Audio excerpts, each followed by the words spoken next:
రండి, ఈ నూతన సంవత్సరంలో మొదటి యొక్క ప్రభు యొక్క పునరుద్ధాన దినంలో ప్రభుని ఆరాధించే మునుపు ప్రభు యొక్క సన్నిధిలో ఒక మాట జ్ఞాపకం చేసుకుంటూ వద్దాం. యాక్చువల్లీ మనకి ప్రకటన గ్రంథం 4వ అధ్యాయం నుండి మనం ధ్యానించాలి. లవోదికయ గత సంవత్సరం గత ఆదివారంతో కంప్లీట్ అయింది కాబట్టి ఈ సంవత్సరం నుండి అసలు ఆరంభించాలి. కానీ లాస్ట్ టైం మనకి మరి 31st నైట్కి ఫస్ట్కి వాచ్ నైట్ సర్వీస్కి వచ్చిన బ్రదరు మోటో కార్డు వాక్యం మీద చెప్పలేదంట కదా, సేవకుడు వచ్చిన తర్వాత చెబుతాడు అన్నాడు కదా. కాబట్టి ఈ మోటో కార్డు మీద ఈరోజు మనం ధ్యానిద్దాం. వచ్చే వారం ప్రభుచిత్తం అయితే మరి ఈరోజు మరి సంఘ వాగ్దానం ఏంటో తెలిసింది కాబట్టి దాని ప్రకారం వచ్చే వారం కూడా ధ్యానం చేస్తాం. అటు తర్వాత అటు పిమ్మట మరి మనం ధ్యానించాల్సిన మాటలు ధ్యానిస్తాం. ఈరోజు మనం చూసేటటువంటి ఒక మాట ఏంటంటే ప్రియులారా, రండి దేవుని యొక్క వాక్యాన్ని చూడగా మత్తయి సువార్త 28వ అధ్యాయం, మత్తయి సువార్త 28వ అధ్యాయం 20వ వచనం. నేను మీకు ఏ సంగతులను ఆజ్ఞాపించుతున్నో వాటన్నిటిని గైకొని వాళ్ళని వారికి బోధించడి. ఇదిగో నేను యుగ సమాప్తి వరకు సదాకాలం మీతో కూడా ఉన్నానని వారితో చెప్పాను. ఇటువంటి ఎవరు లేదు లేదు అసలు ఇప్పుడు అసలు కుదరదు. వచ్చే వారం కూడా ఉండదు. కాబట్టి ఇక్కడ మనం చదివినటువంటి ఒక మాటను చూసినట్టు ప్రియులారా, దేవుని యొక్క వాక్యంలో చూసినట్టు ఒక మాట రాయబడుతూ వచ్చింది. ఇదిగో యుగ సమాప్తి వరకు నేను యుగ సమాప్తి వరకు సదాకాలం మీతో కూడా ఉన్నానని వారితో చెప్పాను. కాబట్టి దేవుని యొక్క వాక్యాన్ని చూడగా యుగ సమాప్తి వరకు ఆయన మనతో ఉన్నాడన్న సత్యం మనకు బయలుపరచబడుతుంది. రెండవ వాగ్దానాన్ని మనం చూసినట్టయితే నిర్గమాకాండం 34వ అధ్యాయం, నిర్గమాకాండము 34వ అధ్యాయం 10వ వచనం. నిర్గమాకాండం 34వ అధ్యాయం 10వ వచనం. అందుకు ఆయన, ఇదిగో నేను ఒక నిబంధన చేయుచున్నాను, భూమి మీద ఎక్కడనైనాను ఏ జన్మలైనాను చేయబడిన అద్భుతములు నీ ప్రజలందరూ ఎదుటి చేసేదను. నీవు ఏ ప్రజల నడుమున ఉన్నావో ఆ ప్రజలందరూ యెహోవా కార్యమును చూచెదరు. నేను నీ ఎడల చేయబోయినది భయంకరమైనది. కాబట్టి ఇక్కడ రెండో కోణాన్ని చూస్తున్నాము, దేవుడు మన ఎడల జరిగించబోతున్న అద్భుతాల గురించి చూస్తున్నాం. మూడవ కోణాన్ని చూసినట్లయితే మూడవ వాగ్దానము, సార్వత్రిక సంఘ వాగ్దానాల్లో 3వ వర్సేషన్ చూద్దారండి. అపోస్తలుడైన పౌలు హెబ్రీయులకు రాసినటువంటి పత్రిక, అపోస్తలుడైన పౌలు హెబ్రీయులకు రాసిన పత్రిక మనం చూసినట్టు 13వ అధ్యాయం 5వ వచనం, 13వ అధ్యాయం 5వ వచనం. ధనాపేక్ష లేని వారే మీకు కలిగిన వాటితో తృప్తి పొంది ఉండడి, నిన్నేమాత్రం విడవను, నిన్నెన్నడూ ఎడబాయనని ఆయనే చెప్పిన కదా. కాబట్టి దేవుని యొక్క వాక్యాలు చూడగా ఈ 3 విషయాలు ఈ యొక్క సంవత్సరం మనకు ఇవ్వబడినటువంటి మోటో కార్డ్ సార్వత్రిక సంఘ వాగ్దానములు మనం జ్ఞాపకం చేసుకుంటున్నాం. అయితే వీటిల్లో ఈ 3 గురించి 3 వర్తమానాలు ఉన్నాయి. ఈరోజు మన వర్తమానాలు ఏంటంటే 3 వర్తమానాలు, ఒకటి కాదు, 3 మీద 3 వర్తమానాలు ఉన్నాయి. ఇక్కడ 3 వర్తమానాలు అయ్యేదలికి సహజంగా 2 వర్తమానాలు అయ్యేదలికి మనకు 1.5-2 అయ్యింది. 3 వర్తమానాలు అయ్యేదలికి ఎంత అవ్వచ్చు? 3-4 అవ్వచ్చు. కానీ అంత దాకా కాదు. కానీ ఒక్కొక్క వర్తమానాన్ని సింపుల్గా మనం ధ్యానించుకుంటూ వెళ్దాం, అంటే క్లుప్తంగా. మొదటి వాగ్దానం మనం చూద్దారండి. అంటే మెయిన్ ప్రాముఖ్యత మనకి ఇవ్వబడినటువంటి సార్వత్రిక సంఘ వాగ్దానంలో మధ్యలో ఉన్నది ప్రాముఖ్యమైనది ఏంటి? రండి, నిర్గమాకాండం 34వ అధ్యాయం. ఎందుకంటే అన్ని ప్రాముఖ్యమని కాదని కాదు, మెయిన్ థీమ్ అది. ఇదిగో నేను అద్భుతములు చేసేదను, నిర్గమాకాండం 34వ అధ్యాయం 10వ వచనం. అందుకు ఆయన, ఇదిగో నేను ఒక నిబంధన చేయుచున్నాను, భూమి మీద ఎక్కడనైనాను ఏ జన్మలైనా చేయబడిన అద్భుతములు నీ ప్రజలందరూ ఎదుటి చేసేదను. నీవు ఏ ప్రజలు నడుమునున్నావో ఆ ప్రజలందరూ యెహోవా కార్యమును చూచెదరు. నేను నీ ఎడల చేయబోనది భయంకరమని. కాబట్టి ప్రభువైన యేసుక్రీస్తు ప్రభువారు మన ఎడల అద్భుతములు చేయడానికి ఇష్టపడుతున్నాడు. కాబట్టి ఆయన మన ఎడల చేయబో అద్భుతం చూడగా అవి ఎలాంటి అద్భుతాలు? అవి భయంకరమైన అద్భుతాలు మన ఎడల చేస్తున్నాడు. మనకి ఎటువంటి ప్రజల మధ్యలో అద్భుతాలు చేస్తున్నాడు మన ఎడల అంటే, ఒకప్పుడు మనం కూడా అలాంటి ప్రజల వారిని, ఎటువంటి ప్రజల మధ్యలో మనం ఉండగా మన ఎడల అద్భుతాలు చేస్తున్నాడంటే బైబిల్లో కొన్ని విషయాలు ఉన్నాయి. వాటిని మనం ధ్యానించమునపు ప్రభు నడిపింపు కొరకు చిన్న ప్రార్థన. మమ్మల్ని మిక్కిలిగా ఎక్కువగా ప్రేమించిన ప్రియ పరలోకపు తండ్రి, పరిశుద్ధుడైన దేవా, మీకు స్తోత్రములు. మీరు ఇచ్చిన కృపకై మీకు వందనాలు తండ్రి.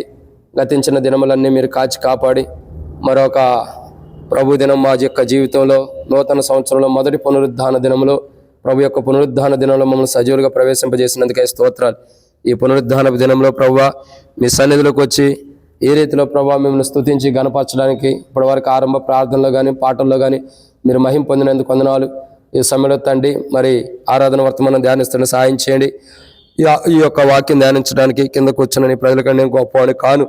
కాబట్టి ప్రభా నీ ప్రజలకి నీ కింద కూర్చుని ప్రజలకు అవసరమైన మాటలు మీరు పరలోకం నుండి అనుగ్రహించండి.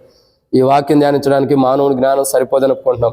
దాసుడి కన్నులు యజమానుడి వైపు చూసినట్లు, దాసురాల కన్నులు యజమానురాల వైపు చూసినట్లు మా కన్నులు మీ వైపు వీక్షిస్తుండగా మీరే సహాయం గురించి మహిమ పొందండి. నీ ప్రజల పక్షాన నీకున్న దయ చొప్పున దయతో నన్ను జ్ఞాపకం చేసుకుని నాతో మాట్లాడమని తండ్రి, మరి ఈ వాక్యం ధ్యానించడం కొరకే మరొకసారి తెరవబడిన ఆకాశం మాకు అనుగ్రహించి, ఆకాశం ఎప్పి పడజాలంత విస్తారమైన నీ పరిశుద్ధాత్మ ద్వారా అభిషేకించి మాతో మీరు మాట్లాడమని ప్రార్థన చేస్తున్నాం. నీ ప్రజల పక్షాన నీకున్న దయ చొప్పున దయతో నన్ను జ్ఞాపకం చేసుకుని నాతో మాట్లాడాక తీర్చమని ఈరోజు ఆరాధన వర్తమానం ఎంతో దీవెనకరంగా చేయండి. మీరు చేసిన అద్భుతాలు ఎటువంటి ప్రజల మధ్యలో మేము ఉన్నప్పుడు మా ప్రజల మధ్యలో మా ఎడల ఎన్ని అద్భుతాలు చేశారో వాటన్నిటి మేము జ్ఞాపకం చేసుకోబోతున్న సాయం చేసి శత్రు సిగ్గు మీకు మహిమ తెచ్చుకొని మాలో ఉన్న బలహీనతలు అన్నింటిని కూడా తొలగించి మాతో మాట్లాడమని, మాకున్న ప్రతి బలహీనతను ప్రభువైన యేసుక్రీస్తు నామమున పేరిట మీరు ముట్టి స్వస్థపరచమని ప్రార్థిస్తూ ఈరోజు ఈ వర్తమానం ఎంతో దీవించి శత్రు సిగ్గు మీకు మహిమ తెచ్చుకొని మాతో మాట్లాడి అక్కడ తీర్చమని. నేను బలహీనున్నే, అనేకమైన బలహీనత కలిగిన వాడిని, గ్యాస్ ట్రబుల్ కానీ రకరకాల విధానాల అనారోగ్యం కలిగిన వాడిని, కానీ నన్ను బలపరచమని నేను సమస్తం చేయగలను. ధైర్యం కూడా మీ విశ్వాసం నేను బాగుపరచను అన్నారు. నాలో విశ్వాసం కూడా ఉంది ప్రభా. మీరు విశ్వాసం నింపితే తప్పక నాలో విశ్వాసం నుంచి ప్రభా నాలో విశ్వాసాన్ని అభివృద్ధి చేసి మీ అందరి విశ్వాసం కలుగజేసి నిరీక్షణ కలిగి ఉండేటట్టు జీవితాన్ని నాకు కూడా దయచేయమని వర్తమానం ధ్యానిస్తుండగా మీ కృపని మీ జ్ఞానం దయచేసి శత్రు సిగ్గు మీకు మహిమ తెచ్చుకుని మాతో మాట్లాడి మా అక్కర్ తెచ్చమని ప్రభువైన యేసుక్రీస్తు నామం పేరిట విశ్వాసంతో స్తుతించి ప్రార్థించి అడిగి పెట్టుకుంటున్నాం తండ్రి. ఆమేన్. కాబట్టి ప్రియులారా, దేవుని యొక్క వాక్యాన్ని చూడగా బైబిల్లో చూసినట్టయితే ఒక మాట రాయబడుతూ వచ్చింది. ఏమని రాయబడుతూ వచ్చింది? ఇదిగో నేను అద్భుతములు చేసేదనని నిర్గమాకాండం 34:10 రాయబడుతూ వచ్చింది. అద్భుతములు. ప్రభు ఏమంటాడంటే, నువ్వే ప్రజల మధ్యన ఉన్నావో ఆ ప్రజలందరూ ఎదుట అద్భుతములు చేస్తానంటున్నాడు. కానీ ఏ ప్రజల మధ్యలో ఉండాము అనంటే కొంతమంది ఉన్నారు. రండి ఆ ప్రజలు ఎలాంటి వారో చూద్దారండి. రండి దేవుని యొక్క వాక్యాన్ని చూడగా మరి నిర్గమాకాండం 34:11 నేడు నీకు ఆజ్ఞాపించిన దాన్ని అనుసరించి నడువుము. ఇదిగో నేను అమోరీయులను, కానానీయులను, హిత్తీయులను, పెరిజీయులను, హివీయులను, యెబూసీయులను నీ ఎదుటి నుండి వెళ్ళగొట్టేదన్ను. కాబట్టి మనం ఏ ప్రజల మధ్యలో ఉండబోతున్నామో, ఏ ప్రజల మధ్యలో ఉంటున్నామంటే బైబిల్ చెబుతున్నట్టు మన మాట ఎలాంటి ప్రజలు? 6 రకాల ప్రజలు ఉంటారు. అమోరీయులు, కానానీయులు, హిత్తీయులు, పెరిజీయులు, మరి మోయాబీలు, తర్వాత యెబూసీయులు, మరి ఇంకా చాలామంది ఇటువంటి ప్రజల మధ్యలో మనం ఉంటున్నాం. లేదా మన చుట్టూ ఉన్నటువంటి ఇశ్రాయేలు ప్రజలు కూడా చూడొచ్చు. వీరిలాంటి మనస్తత్వాలు వారిలో కూడా ఉంటూ వచ్చింది. కాబట్టి ఇటువంటి ప్రజల మధ్యలో దేవుని యొక్క వాక్యం చూడగా ఈరోజు వర్తమానం ఏంటంటే, ఎలాంటి స్థితిలో ఉన్న మన ఎడల అద్భుతములు చేసాడు ప్రభు అంటే బైబిల్లో కొన్ని విషయాలు ఉన్నాయి. అంటే ఎలాంటి స్థితిలో ఉన్న వారి ఎడల అద్భుతం చేశాడు అంటున్నాడు కదా. నిర్గమాకాండం 34:10 ఇదిగో నేను అద్భుతములు చేసేదని అంటున్నాడు. ఇంతకుముందే ఈ యొక్క మాట గురించి గత లాస్ట్ టైం మనం ధ్యానించుకుంటూ వచ్చాం. కానీ అంటే ఒక కూడికలో ధ్యానిస్తూ వచ్చాం. కాబట్టి ఎలాంటి స్థితిలో ఉన్న మన ఎడల అద్భుతములు చేసాడు ఆయన అంటే బైబిల్లో కొన్ని విషయాలు ఉన్నాయి. రండి దాంట్లో మొదటి మాటను చూసినట్టయితే, రండి దేవుని యొక్క వాక్యం చూసినట్టయితే నిర్గమాకాండం 34 ఈ ప్రజల యొక్క జీవితాలు మనకు తేటగా కనబడుతూ వస్తున్నాయి. వీళ్ళు ఎలాంటి వారు, ఎలాంటి ప్రజలు అని మనం చూసినట్లయితే వారి యొక్క జీవిత చరిత్రలో మనం జాగ్రత్త చూడగా వీరి యొక్క అనుభవాలు, వారి యొక్క జీవితాలు, వారు ఎలాంటి స్థితిలో ఉన్నారన్నది మనం చూసినట్లయితే మొట్టమొదటిగా అమోరీయులు కానీ, కానానీయులు కానీ, హిత్తీయులు కానీ, పెరిజీయులు కానీ వీళ్ళందరూ కూడా ఎలాంటి స్థితిలో ఉన్నవారంటే మొదటి మాటను ఇక్కడ మనం చూస్తున్నాము. వ్యర్థమైన బలిపీఠములు కలిగినటువంటి వారు. ఎలాంటి వారండి వాళ్ళు? వ్యర్థమైన బలిపీఠములు కలిగినటువంటి వారు. అంటే వారి జీవితంలో మనం జాగ్రత్త నిదానించి చూడగా, వారి అనుభవాలు చూడగా, వారి యొక్క జీవిత చరిత్ర చూడగా మొట్టమొదటిగా వారి యొక్క జీవితంలో రండి నిర్గమాకాండం 34:13 మనం చూసినట్టయితే ఒక మాట రాయబడుతూ వచ్చింది. కాబట్టి మీరు వారి బలిపీఠాలను పగలగొట్టి, అంటే ఎందుకు బలిపీఠాలు పాల్గొట్టబడుతున్నాయి? ఎందుకంటే వారి జీవితాల్లో ఏ ప్రజల మధ్యలో మనకు అద్భుతాలు చేస్తున్నాడంటే మనం ఏ ప్రజల మధ్యలోనో ఆ ప్రజల మధ్యలో అద్భుతాలు చేస్తున్నారు. ఆ ప్రజలు ఎలాంటి వారంటే మొట్టమొదటిగా వ్యర్థమైన బలిపీఠాలను కలిగినటువంటి వారు. ఎలాంటి వారండి? వ్యర్థమైన బలిపీఠాలను కలిగినటువంటి వారు. అంటే పనికొచ్చే బలిపీఠం కాదు. దేవుని సన్నిధిలో బలిపీఠం ఉంది. ఆ బలిపీఠం ఎలా ఉండాలంటే నిత్యం ఆ బలిపీఠం మీద అగ్ని మండుచూ ఉండాలి. కానీ ఇక్కడ ప్రజలు చూడగా కానానీయులు కానీ, అమోరీయులు కానీ, హిత్తీయులు కానీ, పెరిజ్జీలు కానీ 6 అంతల అనుభవం కలిగిన ప్రజలు వారి యొక్క జీవితాలు చూడగా మొదటి మాటలో చూస్తున్నాము వారు ఎలా ఉంటారు? వ్యర్థమైన బలిపీఠాలు కలిగి ఉండాలి. అందుకే అంటున్నారు బలిపీఠమా అని సంబోధించబడుతున్న మాట ఏంటి? కాబట్టి ప్రియులారా, దేవుని యొక్క వాక్యాన్ని జాగ్రత్త గమనించినట్టయితే ఇక్కడ ఉన్నటువంటి ప్రజలు, మోషే చెబుతాడు ఏ ప్రజల మధ్యలో ఉండో ఆ ప్రజలందరూ యెహోవా భయంకరమైన కార్యం చూస్తారండి. ఎవరు ఆ ప్రజలు? దేవుని ప్రజలు ఉన్నారు, తర్వాత 6 రకాల ప్రజలు ఉన్నారు. వీళ్ళు ఏడు అంతల అనుభవం కలిగిన ప్రజల మధ్యలో దేవుడు అద్భుతం చేస్తున్నాడు మోషే పట్ల. అద్భుతం జరిగించడం ద్వారా ప్రజలందరూ కూడా అద్భుతం చూసి ఆశ్చర్యపోతున్నారు. అయితే దాని గురించి ఏమంటాడంటే, దేవుడు ఎలాంటి ప్రజల మధ్యలో అద్భుతం చేస్తున్నాడు. ఒకవేళ మనం కూడా అలాంటి ప్రజల వారమే. ఎలాంటి వారంటే మొట్టమొదటిగా చూస్తున్నాము, వ్యర్థమైన బలిపీఠములను, కొన్ని వాటర్ పెట్టినాను, వ్యర్థమైన బలిపీఠములను కలిగినటువంటి వారు. సో మన యొక్క జీవిత చరిత్ర చూడగా, మన యొక్క ప్రవర్తనా ఫలం చూడగా, మన యొక్క అనుభవాలు చూడగా మొదటి దిశలో మనం చూస్తున్నాం ఎటువంటి స్థితిలో ఉన్న వారి ఎడల, ఎటువంటి స్థితిలో ఉన్న మన ఎడల అద్భుతాలు చేస్తున్నాడు ప్రభు అంటే, మొట్టమొదటిగా మనం కూడా అమోరీలు, పెరిజ్జీలు, హిత్తీలు అంటే పూర్వపు ఇశ్రాయేలు ప్రజల్లాగా వ్యర్థమైన బలిపీఠాన్ని కలిగినటువంటి వారు, వ్యర్థమైన బలిపీఠాన్ని కలిగిన వారు. మనం చూసినట్లయితే యోహాను సువార్త 4వ అధ్యాయంలో చూడగా ఒక స్త్రీ అంటూ ఉండిద్ది, అయ్యా మేము ఆరాధిస్తున్నాము, కానీ మేము ఆరాధించేది మీరు కరెక్ట్ కాదంటారు. ఎందుకంటే మేము ఆరాధించుచున్నది ఒక పర్వతం మీద మేము ఆరాధిస్తున్నాం, అక్కడ కూడా బలిపీఠాలు ఉన్నాయి, దేవుని సన్నిధిలో బలిపీఠాలు ఉన్నాయి, సపరేట్గా మళ్ళీ బలిపీఠాన్ని కూడా ఏర్పరచుకుంటూ వచ్చారు.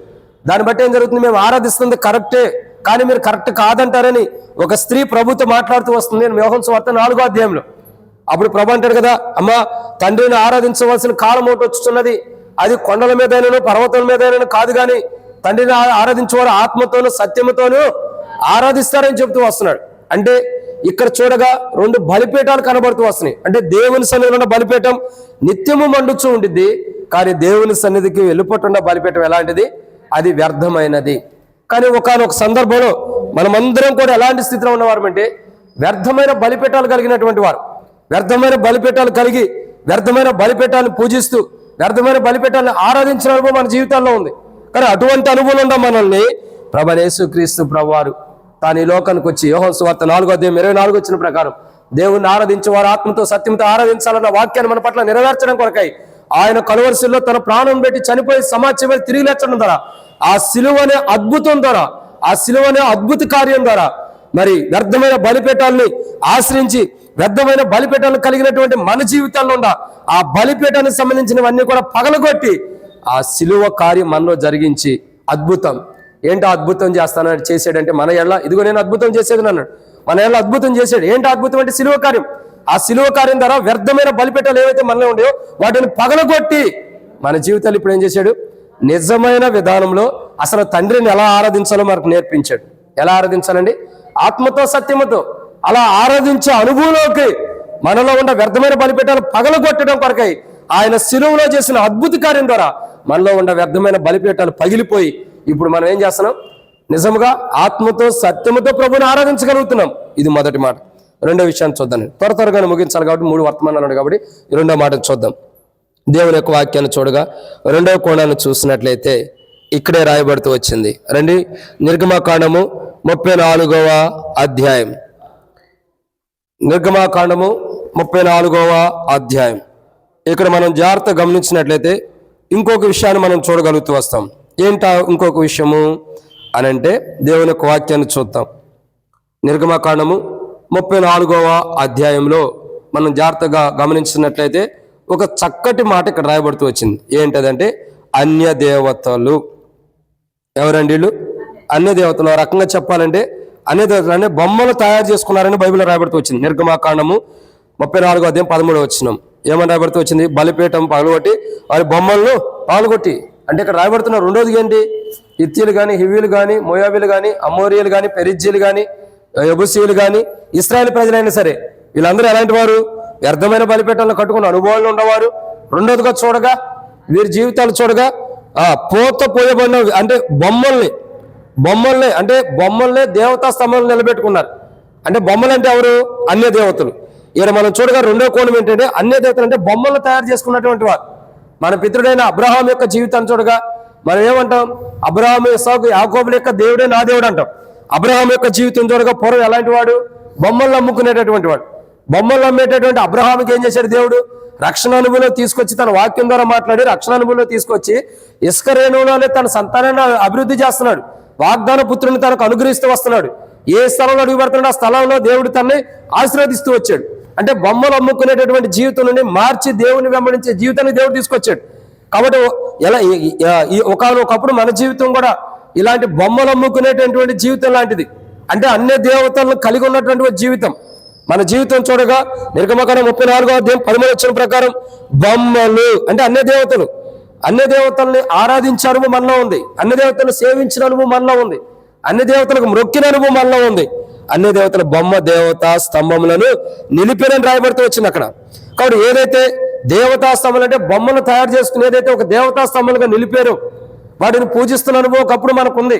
కానీ యేసుక్రీస్తు ప్రభువు ఈ లోకానికి రావడం ద్వారా, యేసుక్రీస్తు ప్రభువు ఈ లోకానికి అరుగదించి యేసుక్రీస్తు ప్రభువు ఈ లోకానికి అరుగదించి కలవరిశిల్లో ఆయన ప్రాణం పెట్టి చనిపోయి తిరిగి లేవటం ద్వారా, ఆయన సిలువలో చేసిన అద్భుత కార్యం ద్వారా, ఆయన సిలువలో చేసిన ఇదిగో నేను ఒక అద్భుతం చేసేదని అన్నాడు. నిర్గమకాండం 34:10 చెప్పిన మాట, కలవరిశిల్లో యేసుక్రీస్తు ప్రభువు ఒక అద్భుతాన్ని చేశాడు. ఏంటో అద్భుతం అంటే మానవుల్లో ఉన్నటువంటి వ్యర్థమైన బలిపీఠాలను పగలగొట్టేశాడు. రెండోదిగా చూడగా అన్య దేవతలు అంటే బొమ్మలు తయారు చేసుకుని వాటిని ఏదైతే నిలబెట్టుకుని వాటిని ఆరాధన చేస్తున్నామో ఆ జీవితం నుండి ఆ బొమ్మల్ని పగలగొట్టి వాటి నుండి విడుదలిచ్చిన వాడు ఉంటాడు. అంటే ఒకప్పుడు బొమ్మలు పూజించడం మనం చేస్తున్నటువంటి విధానం, ఒకప్పుడు మన జీవితం చూడగా బొమ్మలు పూజించినటువంటి అనుభవం మనలో ఉంది. చూడండి, ఎంతమంది బొమ్మలు పూజించాల, ఎన్ని బొమ్మలు మనం పూజించిన వారు లేం, ఎన్ని విగ్రహాలు మనం పూజించిన వారు లేం. నిజంగా మన జీవితాల్లో నేటికి చాలా మంది క్రైస్తవులు సిలువను పెట్టుకుని పూజిస్తారు, యేసు ప్రభు బొమ్మను పెట్టుకుని పూజిస్తారు, యేసు ప్రభు యొక్క విగ్రహాలను పెట్టుకుని పూజిస్తారు. ఇవంతా కూడా ఇక ఒక బొమ్మల్లాగా తయారు చేయబడి. అంటే ఒకప్పుడు మన జీవితం ఎలాంటిదంటే బొమ్మలు ఆరాధించేటటువంటి వారు, బొమ్మలు ఆరాధించేటటువంటి మన స్థితిలో అంటే ఎలాంటి స్థితిలో ఉన్నాం అంటే వ్యర్థమైన బలిపీఠాలు కలిగిన స్థితిలో ఉన్నాం. రెండోదిగా బొమ్మల్ని ఆరాధించేటటువంటి అంటే మనుషుడు తయారు చేసిన బొమ్మల్ని ఆరాధించే స్థితిలో ఉన్నాం. మన పట్ల ప్రభువైన యేసుక్రీస్తు ప్రభువు కలువరిశిల్లో ఒక అద్భుత త్యాగం అంటే కలువరిశిలో ఆయన ప్రాణం పెట్టి చనిపోవడం ద్వారా అద్భుత త్యాగాన్ని బట్టి మన జీవితాలు ఏమవుతుందండి, ఆ బొమ్మలు నిలవబెట్టినటువంటి బొమ్మలన్నీ బయలుపోయినాయి. ఇప్పుడు ఏముంది, దేవుణ్ణి ఆత్మతో సత్యముతో ఆరాధన చేస్తున్నాం. ఇప్పుడు దేవుణ్ణి ఆత్మతో సత్యముతో ఆరాధించే అనుభవంలోకి మనం వచ్చి ఉన్నామంటే ఇది రెండో అనుభవం. మొట్టమొదటిగా ప్రభు చేసిన అద్భుతం ఏంటి, మనలో ఉండే వ్యర్థమైన బలిపీఠాన్ని పాల్గొట్టాడు. రెండు, ఏదైతే అన్య దేవతలు అంటే బొమ్మలు దేవతా స్తంభాలుగా మనం నిలబెట్టుకున్నామో వాటిని మనలో నుండి తీసివేశాడు ఆయన సిలువ కార్యం ద్వారా. రెండవదిగా ఇది. మూడో విషయాన్ని చూద్దారండి. నిర్గమకాండము 34వ అధ్యాయం, నిర్గమకాండం 34వ అధ్యాయం మూడో విషయాన్ని చూద్దాం. మూడో విషయాన్ని చూసినట్లయితే ఇక్కడ ఒక మాట రాయబడుతూ వచ్చింది. నిర్గమకాండము 3వ అధ్యాయం 34వ అధ్యాయంలోనే ఇంకొక మాట రాయబడుతూ వచ్చింది. ఏమని? 14వ వచనం, ఏలయనగా వేరొక దేవునికి నమస్కారము చేయవద్దు. ఇక 4వ మాట ఏంటండి, 3వ మాట ఏంటి? వేరొక దేవునికి నమస్కారం చేయొద్దని ప్రభు అంటున్నాడు. ఇక్కడ రాయబడినటువంటి 3వ కోణం ఏంటండి, వేరే దేవుళ్ళు ఏదైతే ఉందో, దేవతలు ఏదైతే ఉందో వాటికి నమస్కరించొద్దు అంటున్నాడు. కానీ మానవుడి జీవితం చూడగా ఎటువంటి స్థితిలో ఉన్న మానవుడి పట్ల అద్భుతం చేసేది తెలుసా? అద్భుతం ఏంటంటే సిలువ కార్యమే. సిలువ మరణ భూస్థాపన యొక్క పునరుద్ధానం యొక్క జీవితమే మానవుడి జీవితంలో అద్భుత కార్యం. ఈ అద్భుత కార్యం మన జీవితంలో జరగడం ద్వారా వ్యర్థమైన బలిపీఠాలు కలిగిన మనం ఆ బలిపీఠాలు పగలగొట్టుకుని ఈరోజు ప్రభుని ఆత్మతో సత్యంతో ఆరాధన చేస్తున్నాం. ఒకనొకప్పుడు ఈ అద్భుత సిలువ కార్యం జరగడం ద్వారా అన్య దేవతలను బొమ్మలు చేసుకుని దేవతా స్తంభాలు నిలబెట్టుకున్న మన జీవితాల్లో నుండి వాటి నుండి ఆ దేవతా స్తంభం నుండి విడుదల పొంది ప్రభుని ఆరాధన చేస్తున్నాం. ఇక మూడో విషయాన్ని చూడ, ఇక్కడ రాయబడిన మాట ఏంటండి, నమస్కారం. మూడో మాటను జాగ్రత్తగా గమనించినట్టయితే ఏంటి మూడో మాట? నమస్కరించడం అంటే అర్థం ఏంటి? ఆరాధన చేయటం. ఎలాగా వేరొక దేవునికి ఆరాధన చేయటం. ఒకప్పుడు మన జీవితం ఇలా ఉంది, ఈ స్థితిలో ఉన్న మన ఎలా అద్భుతాన్ని చేస్తూ వచ్చాడు. అంటే వేరొక దేవుడు అంటే బైబిల్లో కూడా రాయబడుతూ వచ్చింది. కొత్త నిబంధనలో చూడగా తెలియని దేవుడు అని ఒక పేరు ఉందంట. ఆ దేవుడి పేరేంటి? తెలియని దేవుడు. అంటే తెలియని దేవుడికి ప్రజలు ఆరాధన చేయటం ఏంటి? దేవుడి పేరే తెలియని దేవుడు అంట, తెలియని దేవత. అంటే మనం చూడండి, చాలా మంది యొక్క జీవితాల్లో ఇలాంటి కష్టతరమైన పరిస్థితులు మానవుడు జీవిస్తూ ఉంటాడు. అయితే ప్రేమ దేవుని బిడ్డలారా, దేవుని యొక్క వాక్యం చూడగా మూడోదిగా ఆయన ఏ స్థితిలో ఉన్న మానవుల పట్ల అద్భుతం చేశాడు? మొదటి వ్యర్థమైన బలిపీఠం కలిగిన వారి పట్ల ఆ బలిపీఠాలను పగలగొట్టి వారి పట్ల అద్భుతం చేశాడు. రెండోదిగా అన్య దేవతా స్తంభాలు అంటే బొమ్మలు తయారు చేసుకుని దేవతా స్తంభాలు నిలబెట్టుకున్నటువంటి ఆ స్థితి నుండి అద్భుతం చేసి విడిపించాడు. మూడోదిగా చూడగా ఏ స్థితిలో ఉన్నవారు అద్భుతం చేశాడంటే మూడో మాట వేరొక దేవునికి నమస్కరించడం అంటే ఆరాధన చేయటం. అంటే ఆరాధించవలసిన ప్రభుని ఆరాధించుకోకుండా, ఆరాధించాల్సిన ప్రభుని స్తుతించుకోకుండా, ప్రభుని ఆరాధించుకోకుండా వేరొక వాటిని ఆరాధించిన స్థితిలో మనం ఉంటాం. అంటే వేరొక రీతిలో ఆరాధించిన వారు ఉన్నాం. అసలు ఆరాధించాల్సిన ఆయన్ని ఆరాధించలా. అసలు ఆరాధించాల్సిన ఆయన ఎవరు? యోహాను సువార్త 4:24 వచ్చిన రాయబడుతూ వచ్చింది, దేవుడు ఆత్మ కనుక ఆయన ఆరాధించేవారు ఆత్మతో సత్యంతో ఆరాధించాలి. అంటే మానవుడి జీవితం ఎలా ఉంది? ఆరాధించవలసిన స్థితిలో దేవుణ్ణి ఆరాధిస్తున్న మానవుడు మరి ఏం చేస్తున్నారు? వేరొక దేవుణ్ణి ఆరాధన చేస్తున్నారు, వేరొక దేవతను ఆరాధన చేస్తున్నారు. అందుకే కదా ఇశ్రాయేలు ప్రజల యొక్క జీవితాన్ని చూడగా ఐగుప్తు నుంచి బయటకు వచ్చిన తర్వాత మోషే కొండ ఎక్కినప్పుడు ఇశ్రాయేలు ప్రజలు ఏం చేస్తున్నారు? ఓ బొమ్మను తయారు చేసుకుని దాని ఎదుటుండి, ఓ ఇశ్రాయేలు, ఇదే నిన్ను ఐగుప్తులో తీసుకొచ్చింది, ఇదే నిన్ను బయటికి తీసుకొచ్చింది అని ఏం చేస్తున్నారు? ఆరాధన చేస్తున్నారు, స్తుతిస్తున్నారు. ఒక బొమ్మ మానవుని బయటికి తీసుకొచ్చిద్దా? దాని గురించి రాయబడుతూ వచ్చింది. యెషయా గ్రంథంలో చూసినట్టయితే అవి నోరుండి మాట్లాడలేవంట, చెవులుండి వినలేవంట, చేతులుండి కదపలేవు, కాళ్ళుండి నడవలేవు, ఇంకా చెవులుండి వినలేవు, ముక్కుండి వాసన చూడలేవు, కళ్ళుండి చూడలేవు. మరి ఇటువంటి బొమ్మలకి, ఇటువంటి వ్యర్థమైనటువంటి దేవతలకు మనం నమస్కరించిన వారు ఉన్నాం ఒకప్పుడు. ఇట్లాంటి స్థితిలో మనం ఉన్నప్పుడు, అంటే వ్యర్థమైనటువంటి బలిపీఠాలు కలిగినప్పుడు, వ్యర్థమైన బలిపీఠాలు కలిగి ఉన్నాం. రెండోదిగా చూడగా అన్య దేవత అంటే బొమ్మల్ని దేవతా స్థానంలో నిలబెట్టుకున్నాం. మూడోదిగా చూడగా వేరొక దేవతలకి నమస్కరించి, వేరొక దేవునికి నమస్కరించిన వాడు. మరి ఇటువంటి స్థితిలో వేరొక దేవుని కంటే నిజమైన దేవుణ్ణి మర్చిపోయాం. నిజమైన దేవుడు ఎవరు? బైబిల్లో రాయబడుతూ వచ్చింది. నిర్గమకాండంలో అంటాడు కదా, నేను ఉన్నవాడును అనువాడును, నేను ఉన్నవాడును అనువాడును అంటాడు కదా. ఇదిగో నేను మొదటి వాడును కడపడి వాడును అంటాడు. ప్రాణంలో చూసినట్టు ఇదిగో మృతుడైతేను కానీ ఏ యుగంలో సజీవుడై ఉన్నాను అన్నాడు. మరి ఆయన అంత గొప్పవాడో చూడండి. మరణాన్ని జయించిన వాడు, మృత్యుని జయించిన వాడు, మరణమే లేనటువంటి వాడు, అంత గొప్ప అనుభవంలో ప్రభు నివసిస్తున్నాడు. అంత గొప్ప ప్రభుని కాదని వేరొక దేవుని మనం ఆరాధించిన వారు కొన్నాం. అంటే ఒకప్పుడు మనం చేసిన ఆరాధన విలువ కలిగినది కాదు, అంటే విలువ లేనటువంటి ఆరాధన చేస్తూ వచ్చాం, యథార్థమైన ఆరాధన చేయలేకపోతూ వచ్చాం. ఒకప్పుడు మనం చేసిన ఆరాధన చూడగా, ఒకప్పుడు దేవుని స్తుతించిన విధానం చూడగా వ్యర్థమైనది. ఆ వ్యర్థమైన ఆరాధన చేసినటువంటి మన జీవితంలో నుండి వాటి నుండి విడిపించాడు. అంటే వ్యర్థమైనటువంటి వేరొక దేవునికి నమస్కరించి, అంటే వ్యర్థమైన వాటిని ఆరాధన చేసినప్పుడు, ఆరాధించవలసిన దేవుని ఆరాధించుకోకుండా, ఉన్నవాడును అనువాడును అన్న దేవుని ఆరాధించుకోకుండా, లేనటువంటి దేవతలు అనబడుతున్న వాటిని మనం ఆరాధించడానికి కూడా ఒకప్పుడు ఉన్నాం. కానీ ఇప్పుడైతే అద్భుతం చేయబడుతూ వచ్చింది మన జీవితాల్లో. ఏంటి అద్భుతం? సిలువ కార్యం. యేసుక్రీస్తు ప్రభువు సిలువలో మన కొరకు అవమానాలు నిందలు భరించి చనిపోయి సభా చేయబడి తిరిగి లేచడం ద్వారా, మూడో రోజు పునరుద్ధాన్ని తిరిగి లేచడం ద్వారా, ఆయన పునరుద్ధానం ద్వారా మన జీవితంలో అద్భుతం చేయబడుతూ వచ్చింది. వ్యర్థమైన ఆయన అద్భుతాల ద్వారా మనలో ఉండే వ్యర్థమైన దేవతలు పాల్గొట్టాడు. రెండోదిగా అన్య దేవతలు అంటే నిలబెట్టిన బొమ్మలు తీసివేశాడు. మూడోదిగా చూడగా వేరొక దేవునికి ఏదైతే నమస్కరించామో ఆ జీవితాన్ని నుంచి మార్చి నిజమైన దేవుణ్ణి ఆరాధించే అద్భుతం మన జీవితంలో ప్రభు జరిగిస్తూ వచ్చాడు. వీటిని బట్టి మనం ప్రభుని ఏం చేయాలా? ఆరాధించాలి. ఇది మూడో మాట. నాలుగో విషయాన్ని చూద్దారండి. ఇక నాలుగో మాటను మనం జ్ఞాపకం చేసుకున్నట్లయితే ప్రియులారా, దేవుని యొక్క వాక్యంలో బైబిల్ రాయబడుతున్న నిర్గమాకాండం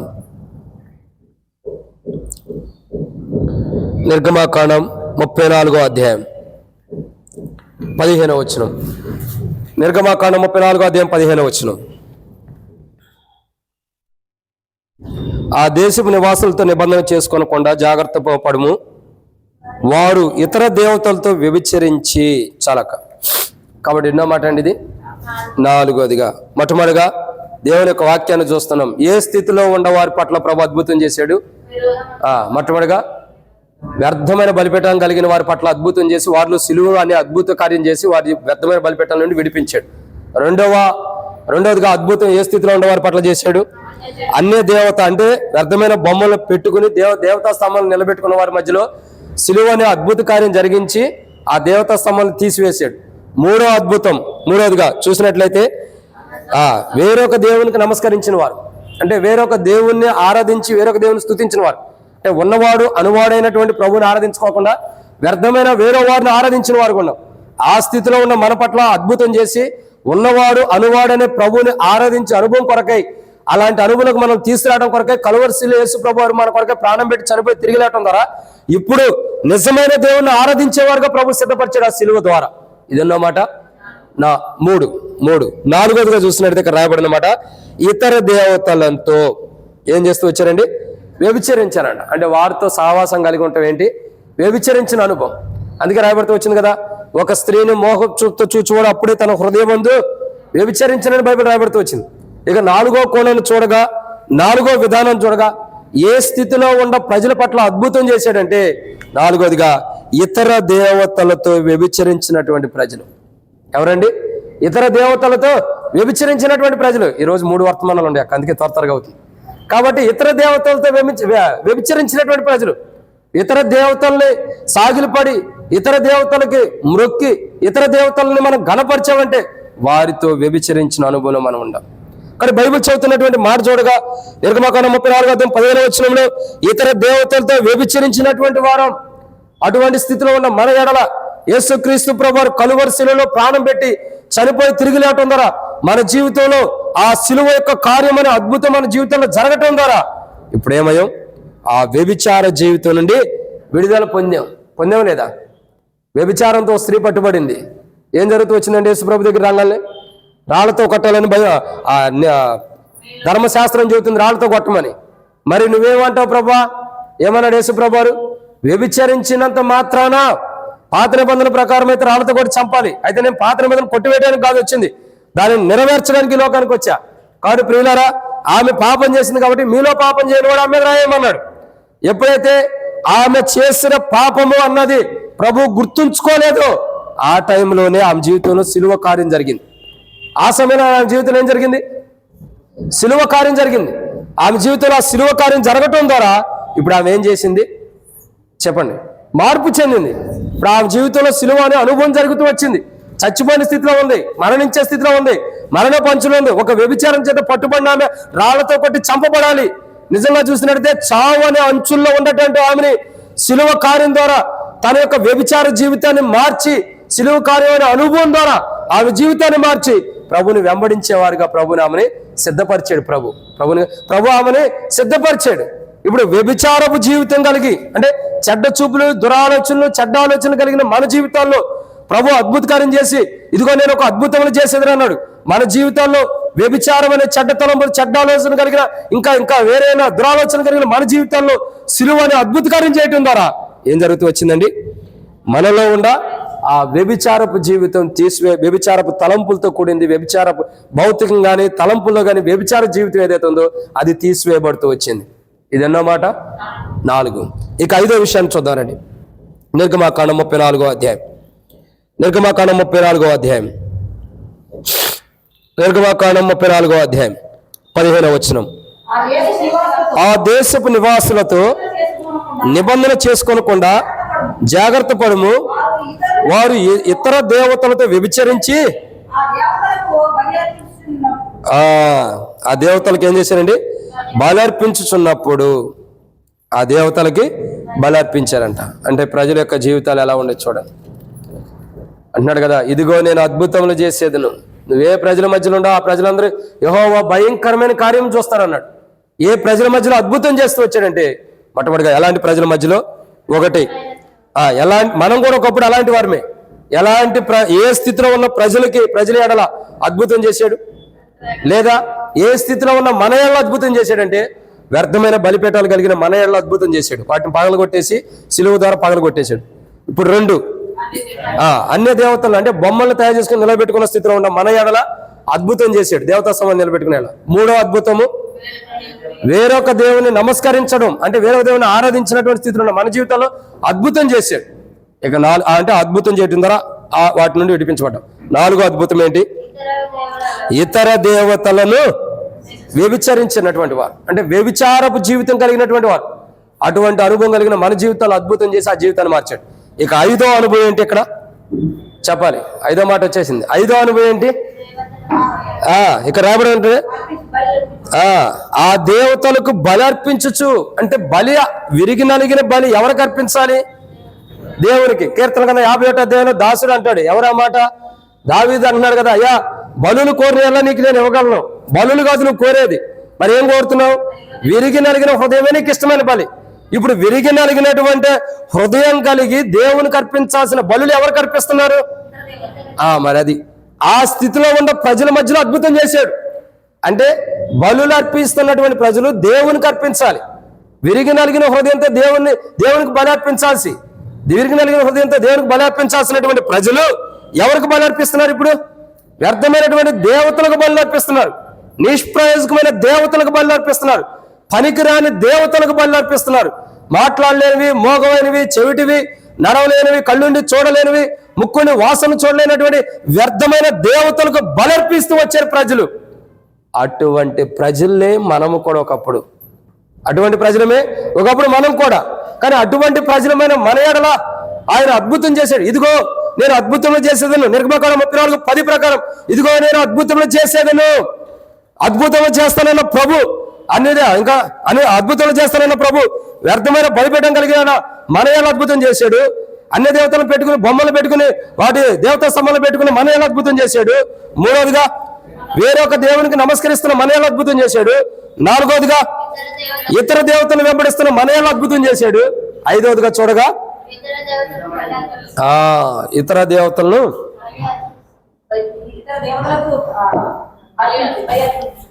అది ఇతర దేవతలకు బలి అర్పించేటటువంటి వాడు. అంటే బలి ఎక్కడ అర్పించాలా, ఎవరికి అర్పించాలి? ఎవరికి అర్పించాలండి బలి? దేవునికి అర్పించాలి. ఎలా అర్పించాలి? విరిగి నలిగే హృదయంతో. మరి ఇప్పుడు ఇక్కడ బలులు ఎవరికి అర్పిస్తున్నారు? ఎవరికి అర్పిస్తున్నారు? ఇతర దేవతల బలి అర్పిస్తున్నారు. అర్పించవలసిన బలి ఎవరికి? స్తుతులు చెల్లించాలన్నా, కృతజ్ఞతలు చెల్లించాలన్నా, ఆరాధించాలన్నా, మహింపరచాలన్నా, గణపరచాలన్నా ఎవరిని గణపరచాలి? ఉన్నవాడును అనువాడునన్న ప్రభుని గణపరచాలి. ఇదిగో నేను ఉన్నవాడును అనువాడునని ఏ ప్రభు అయితే చెప్పాడో ఆయన స్తుతించాలి, ఆయన్ని గణపరచాలి, ఆయన్ని ఆరాధించాలి. కానీ ఇక్కడ చూడగా ఆయనకి విరిగి నలిగిన హృదయంతో మన హృదయం అర్పించాలి. కానీ ఇక్కడ చూడగా ప్రజలు ఎలా ఉండారండి? చెప్పండి, ప్రజలు ఎలా ఉండరు? ఇతర దేవతలకు ఏం చేస్తున్నారు? బలులు అర్పిస్తున్నారు. వారి జీవితాల్లో ఎవరికి బలి అర్పించాలి? నిజమైన దేవునికి బలి అర్పించాలి. కానీ వారు అర్పిస్తుంది ఎవరికి? ఇతర దేవతలకి. అటువంటి జీవితం కలిగిన మనలో ఇతర దేవతలకి బలులు అర్పిస్తున్న మన జీవితాల్లో విరిగి నలిగిన హృదయంతో బలి అర్పించాలని మన ఎడల అద్భుతాలు చేశాడు. ఏంటి అద్భుతం అంటే? కలువరి శిలువ. ఆ శిలువ ద్వారా మన జీవితంలో అద్భుతం చేసి ఇప్పుడు మనం ఒకప్పుడు ఇతర దేవతలు బలి అర్పించిన వారం, ఇప్పుడు విరిగి నలిగిన హృదయంతో ప్రభుని ఆరాధించి విరిగి నలిగిన హృదయంతో ప్రభుకు బలి అర్పించే అద్భుతము ఆ శిలువ కార్యం ద్వారా మన జీవితంలో జరిగించినందుకు మనం ప్రభుని ఆరాధించాలి. ఇది నా 5వ కోణం. 6వ విషయాన్ని చూద్దాం రండి. 6వ విషయం నిర్గమాకాండము 34వ అధ్యాయం. నిర్గమాకాండము 34వ అధ్యాయం 15వ వచనం. ఆ దేశ నివాసులతో నిబంధన చేసుకోనకుండా జాగ్రత్త పడుము. వారు ఇతర దేవతలతో వ్యభిచరించి ఆ దేవతలకు బలర్పించినప్పుడు ఒకడు నిన్ను పిలిచిన ఎడల నీవు వాని బలిద్రవ్యం తినకుండా చూచుకోనుము. అక్కడ ఎన్నో మాట అండి ఇది? 6వదిగా ఏమని రాయబడుతూ వచ్చింది? 6వ మాట ఏంటంటే బలిద్రవ్యము తినకుండా చూసుకోమంటున్నాడు. ఏదైతే ఇతర దేవతలు కల్పించిన బలి ఉందో అది తినకోకుండా చూసుకోమంటున్నాడు. కానీ మనం ఎలాంటి వాళ్ళవి? ఎన్ని బలులు అర్పించిన వాడు తినలా. నిజం చెప్పాలంటే బయట ఎన్నో పండుగలు జరుగుతూ ఉంటాయి. ఎన్నో పండుగలు ఒకప్పుడు మనం చేసాం హిందువులు కూడా. ఆ పండుగలన్నిటికీ పెట్టిన ప్రతి బలి అర్పణ మనం ఏం చేసాం? తిన్నవారమే. తినలేదా? ప్రతిదాన్ని తిన్నాం. తినని వాళ్ళు అంటే ఎవరన్నా ఉంటారా? నేను ఎన్నోసార్లు వినాయకుడి పండగకి ఎన్నోసార్లు తిన్నా. ఇంకెన్నో విషయాలు ఎటు చెప్పుకుంటూ పోతే తల మీద ఎంట్రుకలు నుండి అన్నిసార్లు తిన్న అనుభవాలు మన జీవితాల్లో ఉన్నాయి. వ్యర్థమే. నువ్వేనంటే అక్క మేమే తిన్నామని చెబుతుండే మీరేముంది? అందరం తిన్నటువంటి వారమే. ఏ భేదం లేదు, అందరం తిన్నాం. కాబట్టి మనం ఒకప్పుడు ఎలాంటి వారం అంటే వ్యర్థమైన దేవతలకి బలి ద్రవ్యమును అర్పించినప్పుడు వాటిని తిని త్రాగినటువంటి వారం. అంటే వ్యర్థమైన వాటిని, తినకూడని వాటిని తిన్నటువంటి వారం. మానవుడు తినాల్సిందేంటి? మానవుడు తినవలసిందేంటి? ఇదిగో మీ కొరకే విరబడుతున్న నా శరీరం నన్ను జ్ఞాపకం చేసుకున్నది దీన్ని చేయడం అని చెప్పాడు. అంటే మనం ప్రభు యొక్క శరీరాన్ని తినాలి. ఇదిగో మీ అనేకుల కొరకు చిందించబడుతున్న నూతన నిబంధన రక్తం అన్నాడు. అంటే ఆ రక్తం ద్వారా మనం జీవించబడతానికి రక్తం తాగాలి. కానీ ప్రజలు ఏం చేస్తూ వచ్చారండి? వ్యర్థమైన బలిపీఠాలకి అర్పించిన బలి ద్రవ్యాల్ని తింటూ త్రాగుతూ వచ్చారు. అవునా? తింటూ తాగుతూ వచ్చారు. వ్యర్థమైన బలిపీఠాలకి అర్పించినటువంటి వాటిని తింటూ త్రాగుతూ వచ్చినటువంటి ప్రజలు ఒకప్పుడు. ఎన్నోసార్లు వ్యర్థమైన బలిపీఠాలకు అర్పించిన వాటిని ఎన్నిసార్లు మనం తినలా? ఎన్నోసార్లు విగ్రహాలకు అర్పించినటువంటి వాటిని, ఎన్నో బలి ద్రవ్యాలను ఎన్నిసార్లు తినలా? మనం తిన్నటువంటి వారమే. వాటి ద్వారా ఒకప్పుడు మన జీవితంలో నష్టాన్ని తెచ్చుకునేవాళ్ళం. కానీ వ్యర్థమైన ఎవరో పిలిస్తే వెళ్ళి తిన్నటువంటి వాళ్ళు అంటే వీళ్ళు స్వయాన్ని కాదు, పిలిస్తే వెళ్ళి తిన్నాడు. అదే మన జీవితంలో జరిగే నష్టం ఏంటంటే శత్రువే మనల్ని పిలిచింది రాయ్యా రాయని. బలిద్రవ్యాలు తిని నష్టపోయిన వారు ఎవరు?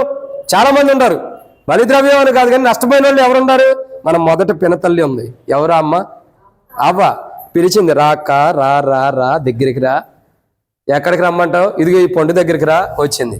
చూడు ఆ పండును చూడు, ఏం లేదే బాగానుంది. మళ్ళీ చూడు, ఆ రూపాంతరంలోకి వచ్చింది, రమ్యంగా కనపడింది, తీసుకుంది. తిను, నువ్వు తినటానికే. దేవుడు తినొద్దన్నాడా? పొరపాటు. మీరు దేవుడి వల్లే ఉంటారని చెప్పి దేవుడు మీకు చెప్పాడు. దేవుడి వల్ల మీరు అవుతారేమోనని స్వార్థపరుడు దేవుడు, అందుకే మీకు అలా చెప్పుంటారు కాబట్టి నువ్వు తిను, దేవుడి వల్ల అవుతాడు. దేవుడు నీకు మహిమ గల శరీరం ఇచ్చాడు. జాలదా నీ జీవితానికి? నిన్ను ఆదామును సృష్టించి పోన్లే తన సాటి అయిన సహాయం ఉంటావని నిన్ను సృష్టించాడే. నువ్వు సెకండ్ పార్టీ. ఫస్ట్ ఎవరు? దేవుడు. ఆ దేవుడు ఆదామును సృష్టించాడు. క్షమించండి, ఆదామును సృష్టించాడు. ఫస్ట్ ఆదాం, తర్వాత నిన్ను సృష్టించాడే. నిన్ను మొదట సృష్టించి ఆదామును సృష్టించలేదు కదా. మరి అట్టంటప్పుడు నువ్వు తెలుసుకోవాల్సింది, నాకంటే పెద్దోడు ఆదాం కదా, ఆదాముని అడిగి చేద్దామని ఆలోచన అవ్వకుండా నా భర్త నేను చెప్పింది కాక ఇంకెవడు చెప్పిన మాట వింటాడు? ఆ మాటే జరిగింది. ఏం జరిగింది? అదే జరిగింది. తింది, తెచ్చిచ్చింది, తిన్నాడు, వెళ్ళి దాక్కుంటున్నాడు. ప్రభా నీ స్వరం నేను తోటలో ఉండి విన్నప్పుడు దాగుకుంటే భయపడి దాక్కుంటున్నా అన్నాడు. ఎందుకు నాయన నువ్వు భయపడతావు? నేను నిన్ను భయపెట్టే దేవుణ్ణా? నీకు ప్రేమ చూపించే దేవుని కదా.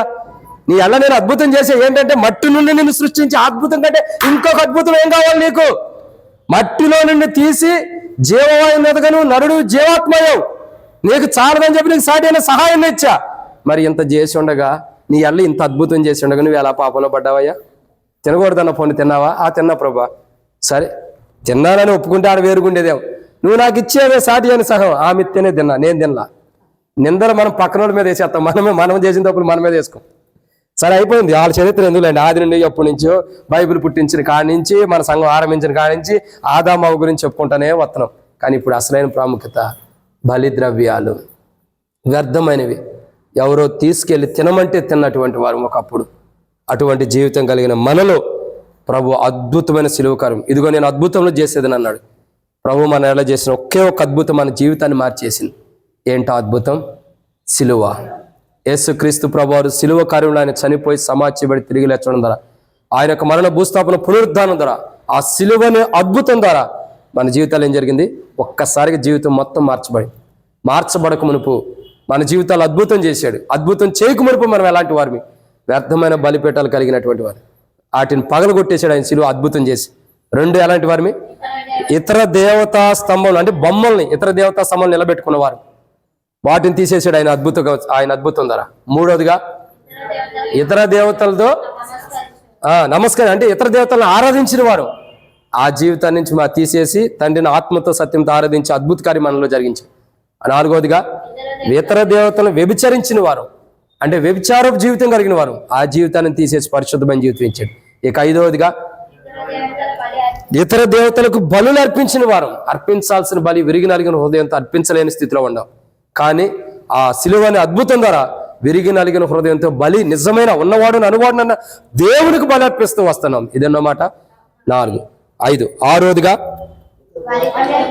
బలి ద్రవ్యములను ఎవరో చెప్తే వెళ్ళి తిన్నటువంటి వారు, ఎవరో చెప్తే తిన్నటువంటి వారు, ఎవరో వచ్చాయా పలానా చోట ఇది పెడుతున్నారు, పలానా చోట ఈ ప్రసాదం ఆ ప్రసాదం పెడుతున్నారు, రమ్మని చెప్తే వెళ్ళి తిన్నటువంటి వారు.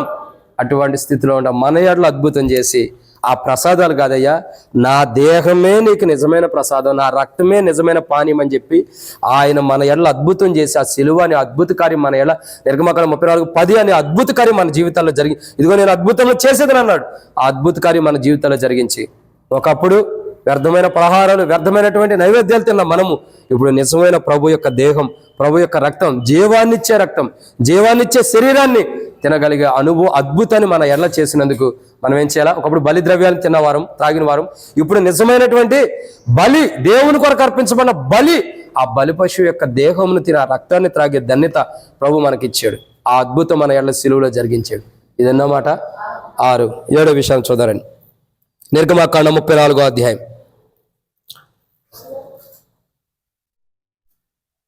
నిర్గమకాండం 34వ అధ్యాయం 12వ వచనం. నిర్గమకాండం 34వ అధ్యాయం 12వ వచనం. నీవు ఎక్కడికి వెళుచున్నావో ఆ దేశపు నివాసులతోనూ నిబంధన చేసుకొనకుండా అదండి ఎన్నో మాట ఇది 7వ చూడగా నిబంధన ఏమని రాయబడుతూ వచ్చింది? నిబంధన. నువ్వు ఏ దేశ ప్రజలతో ఉన్నావో ఆ దేశ ప్రజలతో నిబంధన. ఒకప్పుడు చేసుకున్నాం, మనం చేసుకోవాలా? ఎంతోమంది ప్రజలతో నిబంధన చేసుకున్నావు అటువంటి వారు.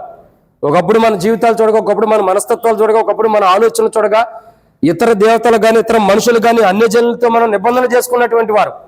చాలా మంది కూడా ఇప్పుడు కూడా ఏం చేస్తారంటే, దేవుని ప్రజలై ఉండి రక్షణ మార్మోస్ బాప్తిసం పొందినై ఉండి అటువంటి ప్రజలు దేవుని ఆరాధించి దేవుని స్తుతించి బలలో పాల్గొనేవారై ఉండి కూడా తమ పిల్లలను అన్ని జనులకు ఇస్తారు, నిబంధన చేసుకుంటారు. ఏం నిబంధన? జాగ్రత్తగా వినండి, దొరబాబు పెళ్లి చేయాలి ఇను జాగ్రత్తగా. ఏ నిబంధన చేసుకుంటాం మనం? వినక్క జాగ్రత్తగానండి, ఇను కదా అక్క. ఏ నిబంధన చేసుకుంటాం? అన్నా, నా కూతురు రక్షించబడింది, కానీ ఒక అన్యజనుడి పెళ్లి సంబంధం మంచి సంబంధం, ఆ సంబంధాన్ని సెట్ చేసుకుంటున్నాం. దేవుడు ఆటోమేటిక్గా మార్చేస్తానులే అన్న. మేము మాట్లాడుకున్నాం పెళ్లికి ముందు ఏమని, మా అమ్మాయి ఎట్లయినా సరే దేవుని మందిరానికి వెళ్ళిద్ది, ప్రార్థన చేసిద్ది, ఆరాధన చేసిద్ది, కాబట్టి మీరు అబ్జెక్షన్ చేయడానికి వెళ్ళలేదు, మీరు అన్నిలో మేము దేవుని పెట్టలేం, అయినా మీకు మా పిల్లల్ని ఇస్తాం, కానీ మా అమ్మాయి మందిరానికి వెళ్ళిద్ది. సరే ఓకే అట్లాగని పెళ్లి చేసుకుంటారు. చేసుకున్న తర్వాత ఏడకి వెళ్ళేది కూర్చోడా ఏమంటాడు? కూర్చోయాడా? ఏడకి వెళ్ళేది నువ్వు? మా పెళ్లికి ముందు చెప్పాను కదా, అప్పుడు సంగతి అప్పుడు నేను చేసుకోవడానికి అప్పుడు చెప్పా, ఇప్పుడు అవన్నీ కుదరవు. అప్పుడు ఇష్టం, ఇప్పుడు కష్టమైంది. కూర్చో. అప్పుడు ఇష్టం, ఇప్పుడు ఏమైంది? కష్టమైంది. ఒక్కొక్కసారి మనం ఏం చేస్తామంటే నిబంధన ఎవరితో చేసుకుంటాం? దేవునితో మనం చేసుకోం, అన్య ప్రజలతో నిబంధన చేసుకుంటాం.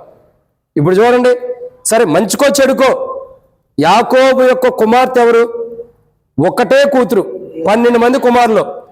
ఆమె గురించి వచ్చిన కొత్త మొదటి వర్తమానం చెప్పా, చాలా బాగుండేది. ఆమె దీన. ఆమె ఏం చేసింది చెప్పండి? ఆ దేశం చూడటానికి వెళ్ళింది. ఈ దేశం నీ జాల ఆ దేశానికి వెళ్ళా, ఎట్లుండారు చూడటానికి వెళ్ళింది. ఏమైంది? వాడు చూశాడు, ఆమెను చూశాడు, ఆమె ఎందుకు మోహించాడు, ఆమెతో పాపం చేశాడు. ఆ విషయం వచ్చి ఏడ్చుకుంటూ వచ్చింది, ఇంటికి తెచ్చింది అన్నదమ్ముడు. సరే ఎట్టగో యాకోబు దగ్గరకు వచ్చారు. అయ్యా, ఆ పాపం చేసిన వాడు ఆ తండ్రి అందరూ వచ్చి నా కుమారుడికి నీ కూతురి మీద ఎంతో ప్రేమ ఉంది, మనసు ఉంది, పెళ్లి చేసుకోవాలనుకుంటున్నాడు, కాబట్టి పాపం చేసింది కాదు పెళ్లి కూడా చేసుకోవాలనుకున్నాడు, కాబట్టి ఆమె నాకు ఇమ్మన్నప్పుడు ఏమంటారు?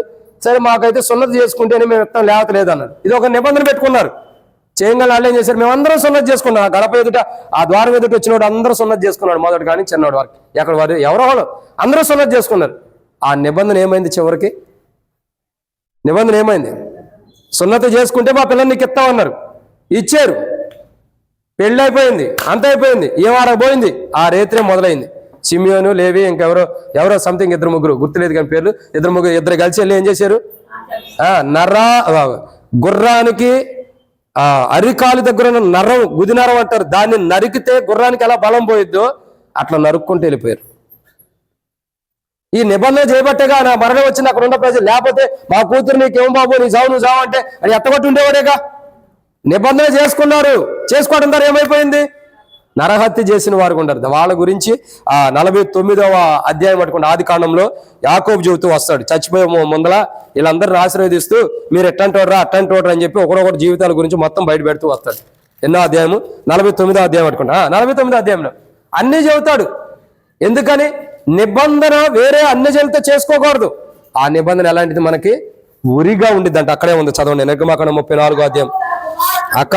నిర్గమాకాండం 34వ అధ్యాయం 12వ వచనం. నువ్వు ఎక్కడికి వెళుచున్నావో ఆ దేశ నివాసులతో నిబంధన చేసుకోకుండా జాగ్రత్త పడము, ఒకవేళ అది నీకు ఊరవచ్చు. అర్థమవుతుందండి? ఇప్పుడు ఏం జరుగుతుంది? ఉరిగానే మారింది. అన్ని దేవతలను వెంబడించే ప్రజలతో, అన్యులతో, దేవుణ్ణి ఎరగని ప్రజలతో నిబంధన చేసుకున్నటువంటి వారు. ఒకప్పుడు నిబంధన చేసుకున్నవారు. ఇప్పటికి కూడా అటువంటి నిబంధన చేసుకుని ఎంతోమంది ఏడుతున్న వారు ఉన్నారు. వారి కుటుంబాలు ఎంతమంది ఏడవట్లా?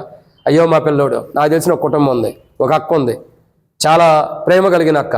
నిజం చెప్పాలంటే ప్రతి నెల నాకు ఎంతో కొంత గిఫ్ట్ పంపించుదాం ఫోన్పే చేసింది.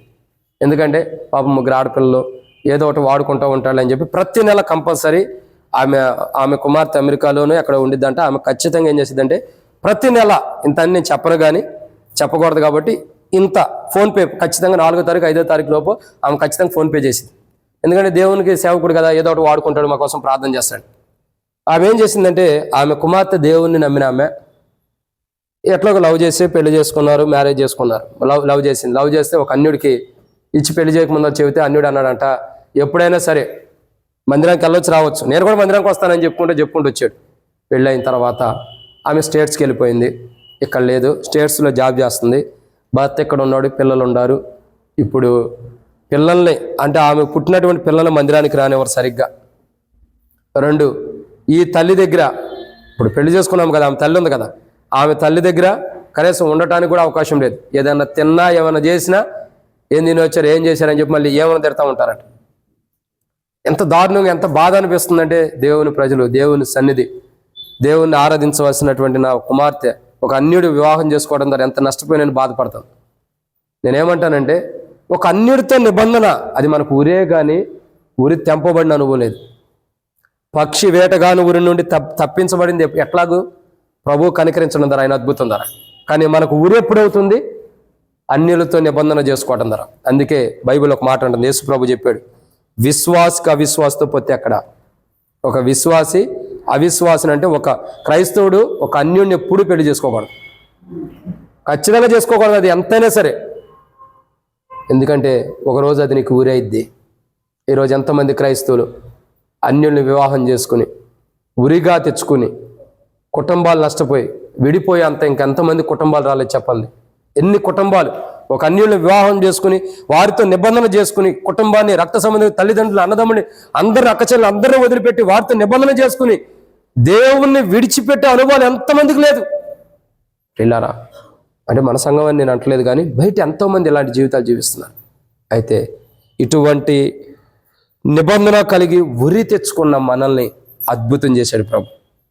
అన్యులతో నిబంధన చేసుకుని ఉరి తెచ్చుకున్న మన పట్ల నిబంధన అద్భుతం చేసి ఉరి తెంపబడింది, నిబంధన తొలగించబడింది. ఇప్పుడు ఏం చేయబడింది? మన ఎడల సిలువ కార్యం ద్వారా ఉరి తెంపబడుతూ వచ్చింది. ఉరి నుండి మన పక్షి ఎలాగైతే తన వేటగాని ఉరి నుండి తప్పించబడిద్దో, అన్యులతో ఉన్న నిబంధన ఉరి నుండి యేసు ప్రభువారు కలువరిశిల్లో అద్భుతం చేయడం ద్వారా మనం తప్పించబడ్డాం. ఆ తప్పించబడిన అనుభవం ద్వారా ఇప్పుడు ఏం చేయబడ్డాం? ఇప్పుడు ఆ ఉరి నుండి తప్పించబడి ఇప్పుడు స్వేచ్ఛగా ఉన్న స్వాతంత్ర్యంలోకి వచ్చాం. కారణం ఏంటి? సిలువ కార్యం. ఇదే అద్భుతం. నిర్గమాకాండం 34:10. ఈరోజు 3 వర్తమానాలు ఉన్నాయి. మొదటి వర్తమానం ఇది ఆరాధన, టేబుల్ వర్తమానం, ఫైనల్ వర్తమానం కూడా. మొదటి వర్తమానం ఏంటి? ఆరాధన. ఇదిగో అద్భుతములు చేసేది నువ్వు. నిర్గమాకాండం 34:10. ఏంటి ప్రభు ఏ స్థితిలో ఉన్న ప్రజల పట్ల అద్భుతం చేస్తున్నాడంటే, ఏ స్థితిలో ఉన్న ప్రజల పట్ల అద్భుతం చేస్తున్నాడు. మరలా జ్యోతి రాసుకోండి. ఏ స్థితిలో ఉన్న ప్రజల పట్ల అద్భుతాలు చేస్తున్నాడు. ఏ స్థితిలో ఉన్న సరే తర్వాత రాసుకుంది లెక్క.